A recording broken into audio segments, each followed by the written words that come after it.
말씀은 출애굽기 30장 17절에서 21절 말씀까지 보겠습니다. 한 절씩 교독에서 봉독합니다. 출애굽기 30장 17절에서 21절. 여호와께서 모세에게 말씀하여 이르시되 너는 물두멍을 노스로 만들고 그 받침도 노스로 만들어 씻게 하되 그것을 회막과 제단 사이에 두고 그 속에 물을 담으라. 아론과 그의 아들들이 그 두멍에서 수족을 씻되 그들이 회막에 들어갈 때에 물로 씻어 죽기를 면할 것이요 제단에 가까이 가서 분을 행하여 여호와 앞에 화제를 살을 때에도 그리할지니라.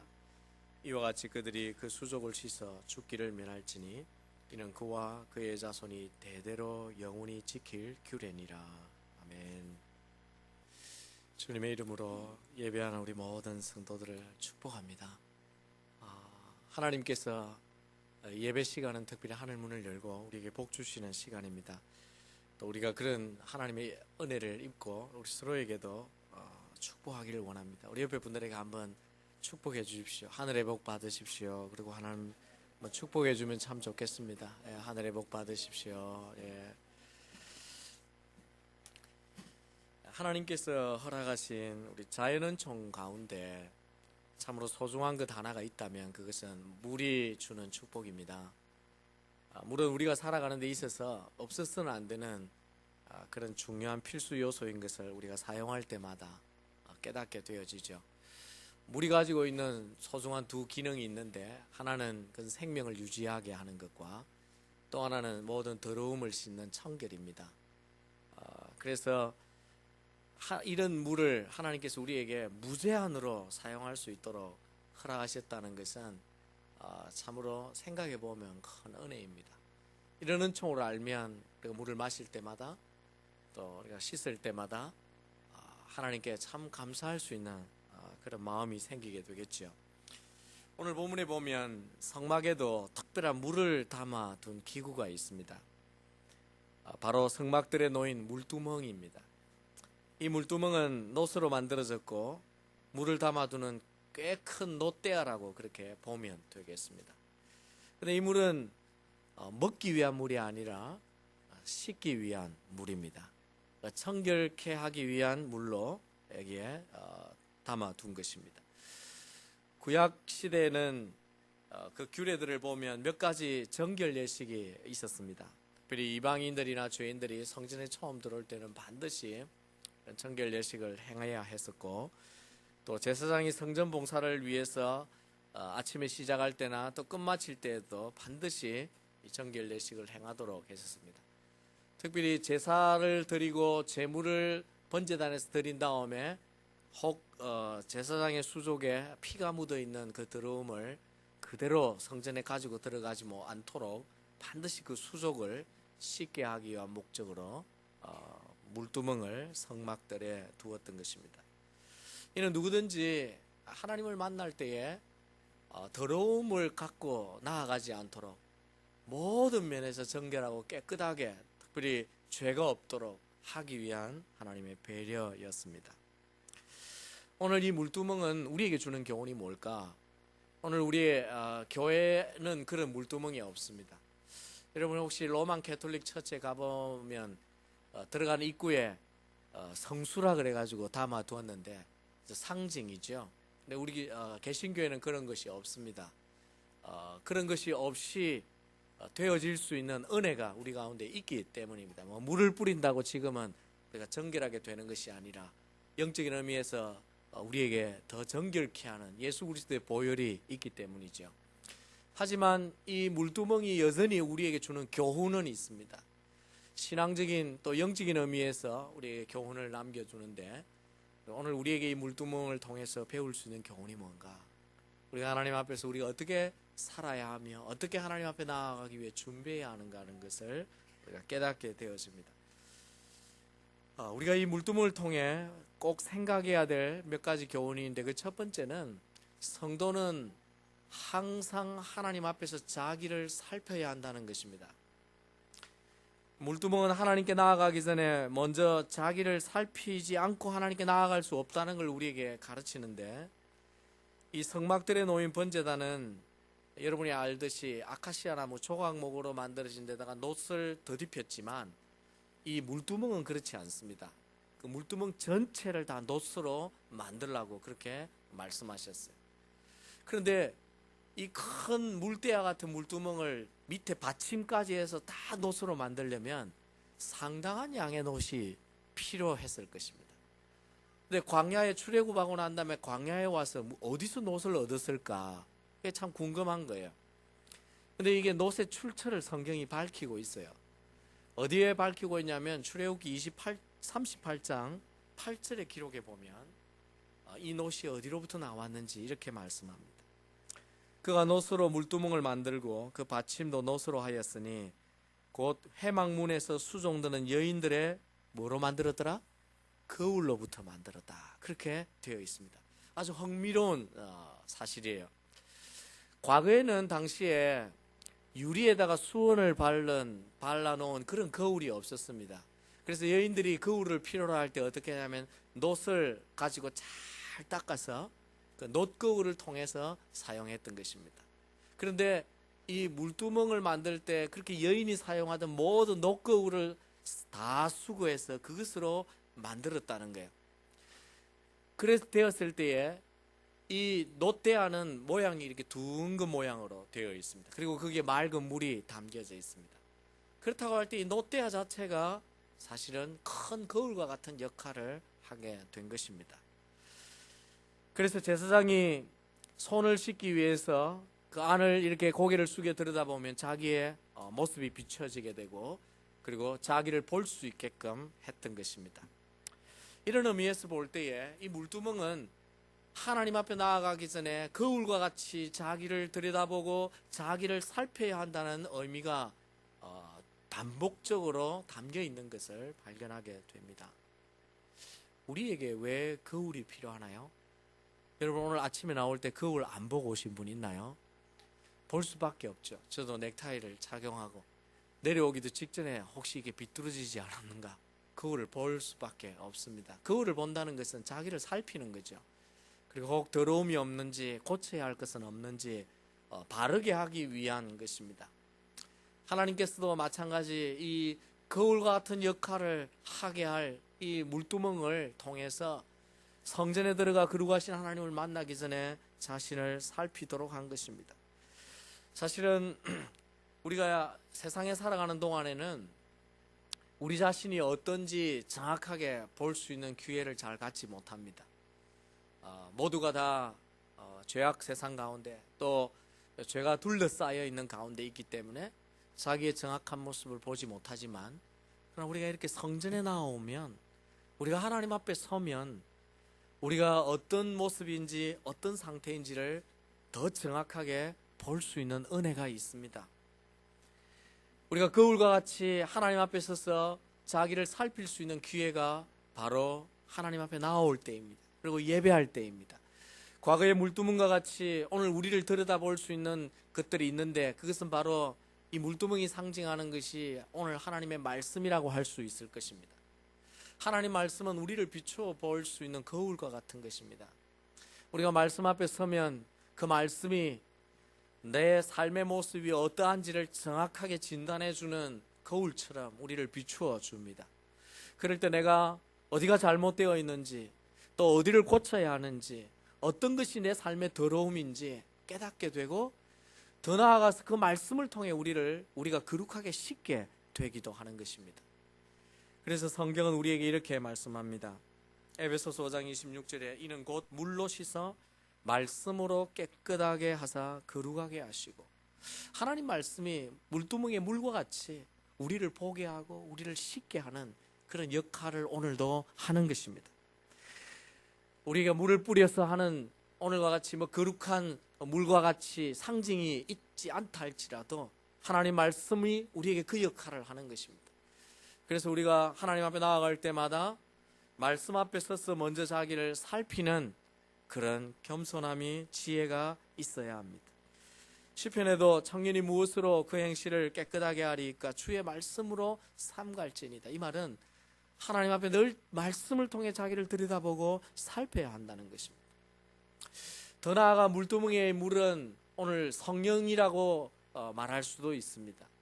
예수님께서 요한복음에 보시면 3장 5절에 예수님께서 대답하여 하시되 진실로 진실로 내게 이르노니 사람이 물과 성령으로 나지 아니하면 하나님 나라에 들어갈 수 없느니라고 말씀하시면서 이 물과 성령을 같은 것으로 반복해서 말씀해 주셨는데, 오늘 우리에게 있어서 성령은 우리가 어떠한 상태에 있는지 또 우리 자신을 하나님 앞에 볼 수 있게끔 조명해 주는 그런 역할을 우리에게 하십니다. 성령이 우리의 마음속에서 회개할 죄들을 알게 하시고 또한 우리의 부족함을 깨닫게 하시고 더 겸손하게 하셔서 하나님 앞에 나아갈 때 우리 자신이 정결하게 되도록, 그리고 성령이 우리를 깨끗하게 하시는 그런 은혜를 주셔서 우리가 마치 과거의 물두멍은 오늘 말씀과 성령과 같이 우리를 살피는 그런 역할을 하게끔 도와주는 것입니다. 하나님 앞에 나아갈 때마다 우리 자신을 어떻게 해야 된다고요? 살펴야 합니다. 내가 어떤 상태에 있는지를 보아야 한다는 거예요. 하지만 오늘 사람들은 자기를 들여다보는 것을 잘하지 못합니다. 사람들은 자기의 부족함과 자기의 허물과 자기의 잘못과 죄를 가급적이면 감추려 합니다. 그리고 그걸 직면하려 하지 않습니다. 부족함이 있음에도 허물이 있음에도 애써 그걸 외면하려고 하지요. 성령이 우리에게 강력하게 깨닫게 해주는 때도 우리가 그걸 거부할 때도 있습니다. 더욱이 사람이 우리의 부족함을 지적하면 굉장히 싫어합니다. 그러다 보니까 자꾸 자기를 들여다보는 데 익숙하지 못하고 자기 자신을 보지 않기 때문에 자기가 어떤지를 몰라요. 하나님은 우리를 너무나 잘 아시고 다른 사람도 우리를 어느 정도 아는데, 참 재밌는 것은 자신이 자기를 모르는 거예요. 그건 우리의 잘못된 습관 때문입니다. 그러나 성도는 하나님 앞에서 끊임없이 자기를 살펴야 합니다. 자기를 살피지 않으면 부족이 있음에도 불구하고 자기가 부족이 없는 자처럼 생활을 하게 되기 때문에 하나님은 우리가 하나님 앞에 나올 때마다 늘 우리를 보기를 원하십니다. 그리고 우리의 부족함을 볼 때마다 하나님 앞에 겸손해지기를 원하시고 하나님을 통해서 해결하기를 원하셔요. 죄가 있으면 하나님 앞에서 회개를 통해 해결하기를 원하시고, 우리의 온전하지 못함이 있으면 하나님과 같이 온전해지도록 우리 자신을 새롭게 하기를 하나님은 원하시는 것입니다. 그래서 하나님은 주님 앞에 나올 때마다 자기를 살피라고 하는 것입니다. 오늘도 말씀과 성령의 조명을 통해서 우리를 늘 살필 수 있는 기회가 있다는 것이 얼마나 우리에게 감사한지 모릅니다. 그래야만 우리가 하나님을 온전하게 만날 수 있기 때문입니다. 사랑하는 성도 여러분, 하나님 앞에서 여러분 자신을 들여다보는 것을 두려워하지 마십시오. 오히려 여러분이 부족이 무엇인지를 깨달을 때 그것을 고치고 하나님 앞에 더 온전하게 될 수 있는 기회라고 하는 걸 생각하십시오. 나는 감춰야 돼. 사람들에게 내가 완전하게 나타나야 돼. 나는 더 좋은 사람으로 나타나야 돼. 그리고 자꾸 자기를 감추는 것이 아니라 오히려 하나님 앞에서는 자기를 다 내어놓을 수 있는 자유가 있는 것입니다. 그리고 그걸 정확하게 볼 때마다 또 우리가 볼 수 있을 때 우리가 하나님 앞에 더 새로워질 수 있습니다. 물론 저 자신도 그러하지만 우리가 때로는 사람들을 바라볼 때 우리 모두가 아는데 그가 자신을 알지 못해서 그 부족함을 고치지 않으니까 늘 공동체에 어려움을 주는 것을 볼 때마다 안타까운 마음이 있어요. 그러나 그런 것을 거꾸로 뒤집어서 내게도 하나님 앞에 살펴야 될 부족함이 없는가 하는 것을 깨닫게 될 필요가 있는 것입니다. 하나님께서는 우리에게 나올 때마다 자기를 보라고 하십니다. 여러분을 정직하게 들여다보십시오. 우리 자신을 하나님 앞에, 말씀 앞에, 성령의 조명 앞에 날마다 새롭게 들여다보시고 주님께서 우리에게 보여주시는 것을 발견할 때마다, 더러움을 발견할 때마다, 우리의 부족함을 깨달을 때마다 하나님 앞에 더욱더 의지하고 나아가 십자가를 통해서 해결하고 하나님 앞에 더 온전하게, 더 새롭게 우리 주님 앞에 나아갈 수 있는 그런 복된 믿음의 성도들이 되시기를 주의 이름으로 축원합니다. 이 물두멍이 우리에게 주는 두 번째 교훈은 자기를 살필 뿐만 아니라 성도는 항상 회개의 은혜로 살아야 한다는 것입니다. 물두멍은 하나님께 나아가 교제하고 하나님을 섬기기 위해서 우리에게는 언제나 회개하는 은혜가 필요하다는 사실을 알게 해줍니다. 본문 18절에 보면 너는 물두멍을 노수로 만들고 그 받침도 노수로 만들어 씻게 하되 그것을 회막과 제단 사이에 두고 그 속에 물을 담으라 그랬습니다. 이 위치가 참 중요합니다. 하나님은 물두멍을 번제단과 성소 들어가는 입구 사이에 두도록 그렇게 하셨습니다. 위치적으로 볼 때 번제단을 통과하고 난 다음에 물두멍을 만나게 되어집니다. 번제단을 통과했다는 말은 이미 번제단에서 자신의 본질적인 죄의 문제를 제사를 통해서 다 해결한 사람이 성전에 들어가기 직전에 이 물두멍을 한 번 더 통과하게끔 되어 있다는 것이에요. 즉 어린 양 예수 그리스도의 보혈로 이미 성결케 된 성도들에게 있어서도 이 물두멍을 통해 다시 한번 자기를 살피고 그리고 더러움이 있을 때 그것을 다시 해결하는 회개를 통해 하나님 앞에 나아갈 준비를 해야 한다는 것입니다. 그래서 이 물두멍의 용도를 구체적으로 알 수 있게 한 말씀이 있는데 본문 19절과 20절에 이렇게 말씀합니다. 아론과 그 아들들이 그 두멍에서 수족을 씻되 그들이 회막에 들어갈 때 물로 씻어 죽기를 면할 것이요.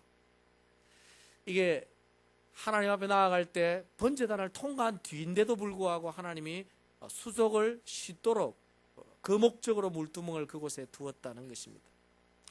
성소에 들어갈 때는 처음처럼 목욕을 다 할 필요는 없지만 반드시 수족을 씻도록 그렇게 배려하신 것입니다. 그렇게 하지 않으면 제사장인 경우엔 하나님 앞에 죽임을 당할 수도 있다. 그렇게 아주 엄중하게 말씀하셨어요. 이것은 하나님 앞에 우리가 설 때마다 온전한 모습으로 서기 위함입니다. 거룩하신 하나님의 임재를 우리가 경험할 때 죄가 없이 하나님을 만나서 우리가 죽지 않고 우리 영혼이 살기를 위함인 것입니다. 놀랍게도 이 물두멍의 역할을 잘 보여주는 말씀이 요한복음 13장에 있습니다.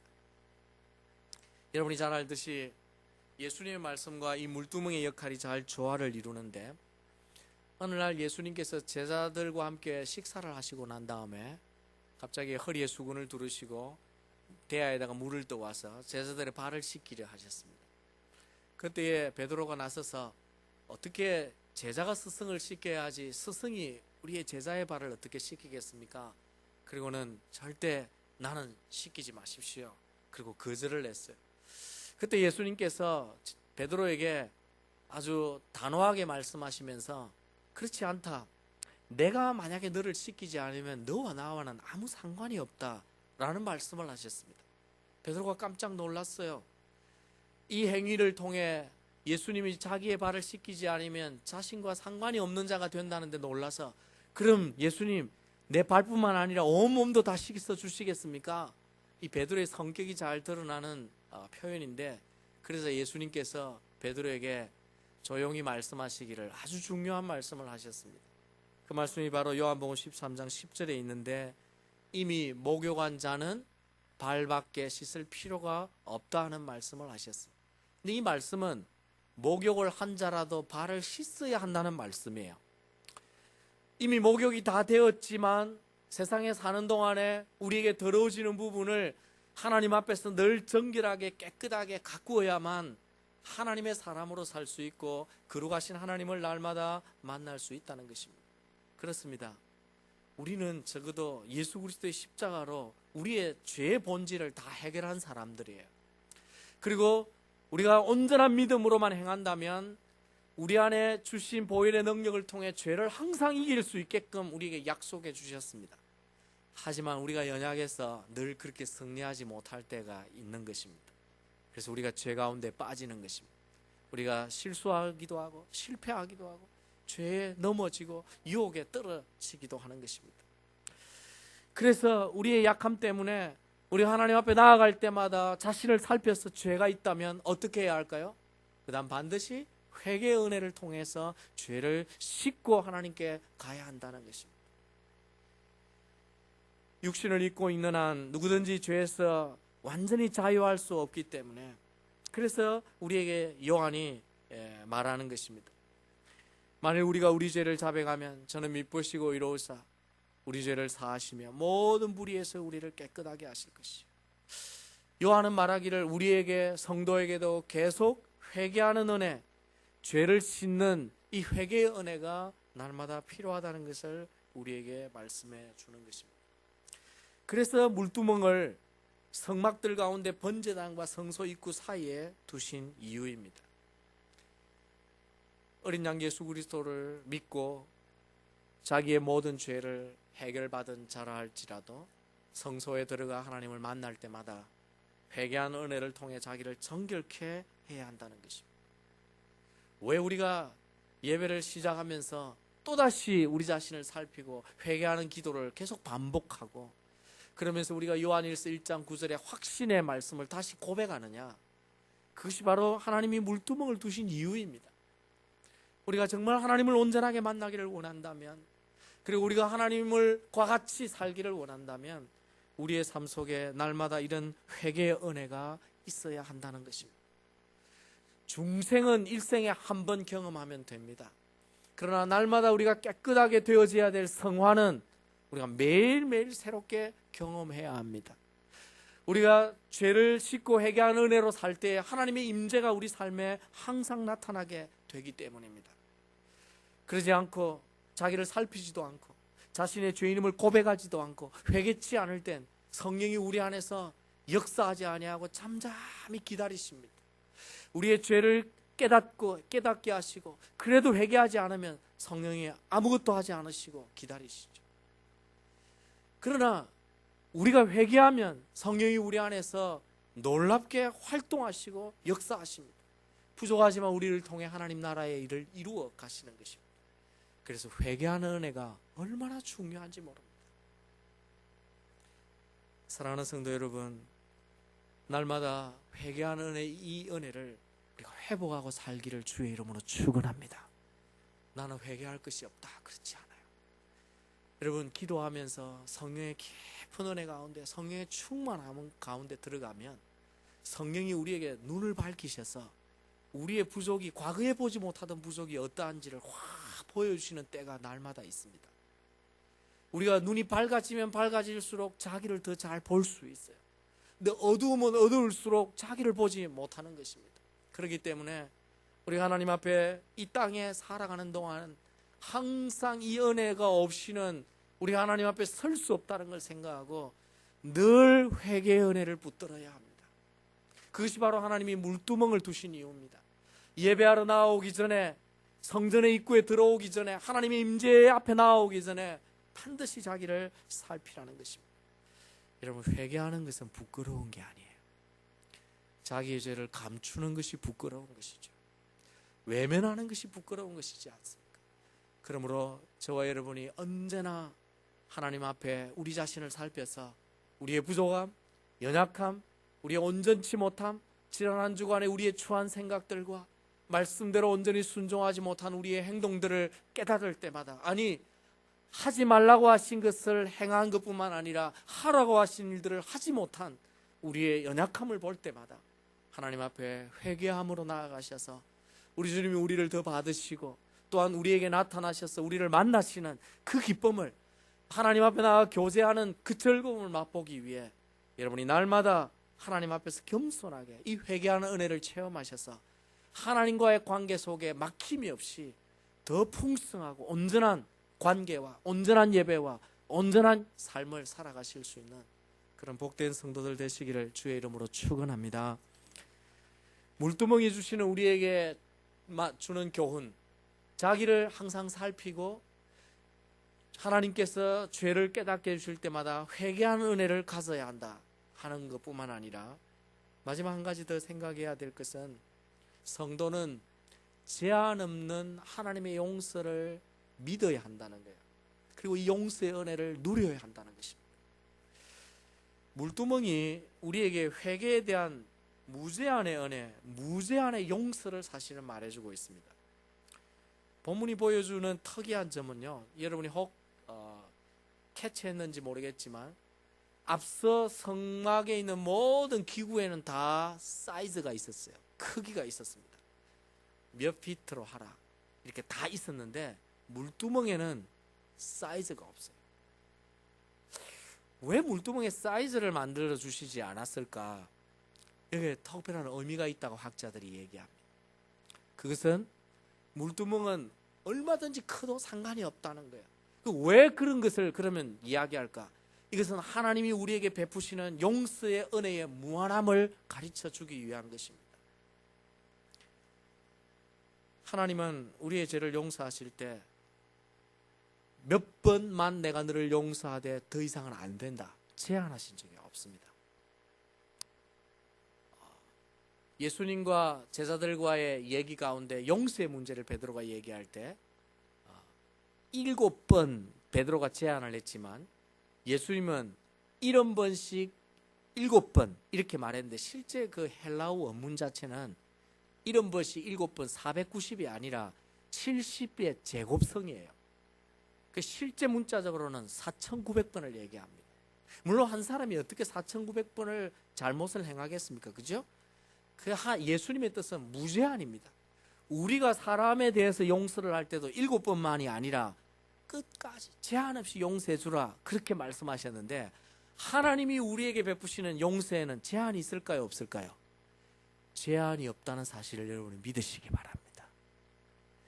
내가 부족해서 자꾸 넘어지는데도 불구하고 우리가 하나님 앞에 나아가서 죄인임을 고백하고 회개하면 하나님이 우리를 제한 없이 우리를 용서하신다는 것입니다. 이것이 얼마나 큰 은혜인지 몰라요. 만약에 이런 제한이 있다고 한다면 우리는 점점 불안해집니다. 이번이 몇 번째인데 이제 횟수가 안 남았는데 어떻게 살겠어요? 불안해서. 물론 그렇다고 정말 구원받은 자는 제한이 없으니까 내가 좀 많이 행하다가 갈까? 그렇게 생각이 들지도 않을 뿐 아니라 하나님의 그 무제한의 은혜 앞에 더 겸손해지게 되어지죠. 그래서 요한일서 1장 9절에서 말씀했던 그 말은 우리가 회개해야 된다는 말씀일 뿐만 아니라 우리가 죄를 자백하기만 하면 하나님은 언제든지 우리 죄를 사하시고 우리를 모든 불의에서 깨끗게 하신다는 확신도 요한이 더불어 우리에게 말씀한 것입니다. 성도의 신앙생활에서 이 믿음과 확신이 얼마나 중요한지 모릅니다. 많은 사람들이 하나님의 무한한 은혜에도 불구하고 반복되는 죄에 대해서 죄책감을 가지고 살기 때문이죠. 하나님 앞에 무언가 자꾸 미안한 마음이 드는 것입니다. 동일한 잘못에 대해서 계속 자신이 빠지게 되어지는 것을 바라보면서 나중에는 하나님의 십자가의 은혜가 무한하다는 사실을 깨닫지 못하고 자꾸 불안해요. 그리고 무언가 주의 십자가의 보혈만 붙드는 게 아니라 무언가 자신이 해야 된다고 생각을 하는 것입니다. 그러나 그렇지 않습니다. 우리 예수 그리스도의 십자가의 보혈은 이 세상에 어떤 죄라도 다 사할 수 있고 또 어떻게 반복되든지 간에 횟수에 관계없이 우리의 모든 죄를 다 용서하고도 남을 만큼 예수 그리스도의 보혈의 은혜가 크고 무한하다는 사실을 우리가 믿으셔야 합니다. 내가 부족함을 깨달을 때마다 하나님 앞에 나아가십시오. 내가 또 넘어지고 실패했다 할지라도 하나님 앞에 십자가의 은혜는 항상 열려 있음을 알고 주님 앞에 나아가셔야 됩니다. 그리고 내 죄를 고백했다면 내가 다시 깨끗함을 입었음을 알고 자유하고 담대하게 주님이 우리에게 약속하신 은혜를 누릴 수 있는 믿음이 우리에게 필요합니다. 하나님이 우리에게 요구하시는 것은 뻔뻔함이 아니라 십자가의 보혈 때문에 가지는 담대함을 우리에게 요구하시는 것입니다. 그것을 우리가 구분할 줄 알아야 합니다.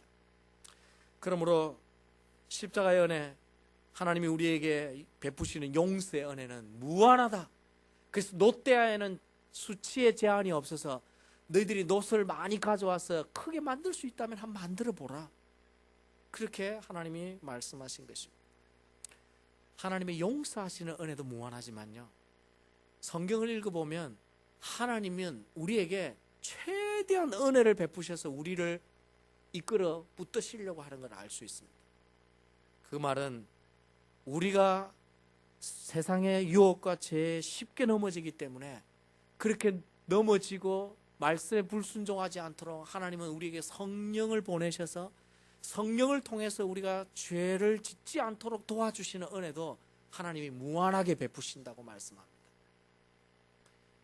에스겔서 36장 25절과 27절을 보시면 이 말씀을 읽을 때마다 하나님의 은혜가 얼마나 큰지를 깨닫게 됩니다.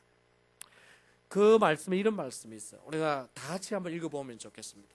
이 말씀을 아멘으로 한번 받기 위해서 우리 다 같이 말씀을 함께 봉독하면 좋겠어요. 한번 읽겠습니다. 시작. 맑은 물로 너희에게 뿌려서 너희로 정결케 하되 곧 너희 모든 더러운 것에서와 모든 우상을 섬김에 있어서 너희를 정결케 할 것이며 또 새 영을 너희 속에 두고 새 마음을 너희에게 주되 너희 육신에서 굳은 마음을 제거하고 부드러운 마음을 줄 것이며 또 내 영을 너희 속에 두어 너희로 내 율례를 행하게 하리니 너희가 내 규례를 지켜 행할지니라. 아멘. 여기에 25절과 6절의 말씀은 물두멍을 통과한 사람의 은혜라고 한다면, 그래서 26절의 새 영과 새 마음은 우리의 영과 우리의 마음입니다. 정결하고 회개를 통해 하나님이 우리를 깨끗하고 용서하신 뒤에 우리가 갖는 우리의 뉴 스피릿, 새 영, 그리고 우리의 새로워진 마음. 그런데 그것만이 아니라 27절에 보면 하나님이 내 영을 부어주신다고 말씀해요. 여기에 내 영은 홀리 스피릿, 성령을 가리킵니다. 우리가 하나님 앞에 정결례식을 통해서 회개하고 하나님께 나아가면 우리의 영을 새롭게 하실 뿐만 아니라 그것으로 부족하다고 하나님이 생각하시고 자기 영을 우리에게 부어주셔서 우리로 하여금 죄를 이기게 하시기도 하고 하나님의 말씀을 순종케도 하시고 그런 은혜를 우리에게 주셔서 우리가 말씀대로 행하고 살도록 도와주신다는 것입니다. 이게 놀라운 은혜예요. 그러므로 여러분이 하나님 앞에 나올 때마다 이 물두멍의 교훈처럼 자기를 살피고 그리고 회개하고 난 다음에는 성령을 더욱 의지해야 됩니다. 또다시 죄 가운데 빠지지 않도록 하는 가장 좋은 방법이 내 안에 부어주시겠다고 약속하신 성령을 의지해서 그분과 통하여 그분의 도움을 받고 그분과 함께 더불어 살아가면 우리에게도 죄를 이길 수 있는 그런 능력이 나타나게 되어지는 것입니다. 이 물두멍은 씻는 것 자체가 목적이 아닙니다. 씻고 난 다음에 하나님을 만나는 게 목적이에요. 그래서 우리가 하나님 앞에 자기를 살피고 회개하는 목적도 우리가 그 이후에 하나님을 온전하게 만나고 그분께 예배하고 날마다 그분의 임재를 경험하며 하늘의 능력을 맛보고 살기 위함인 것입니다.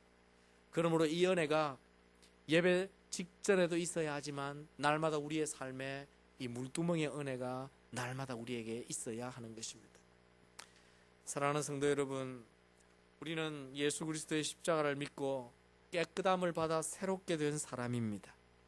그럼에도 불구하고 우리가 매일매일 넘어질 수 있다는 것을 우리가 깨닫지 않습니까? 우리가 넘어졌을 때, 우리의 부족함이 발견되어질 때 우리가 그때 우리에게 할 수 있는 것은 하나님이 물두멍을 예배해 주셨다는 것을 잊지 않아야 합니다.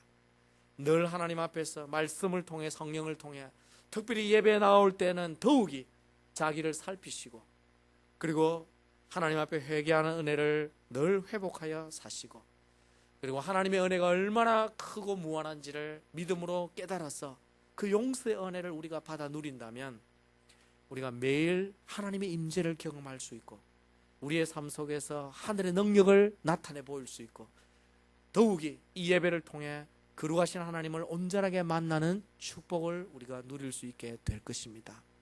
바라기는 날마다의 삶 속에 하나님이 우리를 살피라고 말씀하시고 회개케 하라고 하시는 그 말씀을 깨달으셔서 이 회개한 은혜를 회복하시고 그리고 회개 이후에 찾아오는 하나님의 놀라운 축복들을 온전하게 누리는 그런 복된 성도들 다 되시기를 주의 이름으로 축원합니다.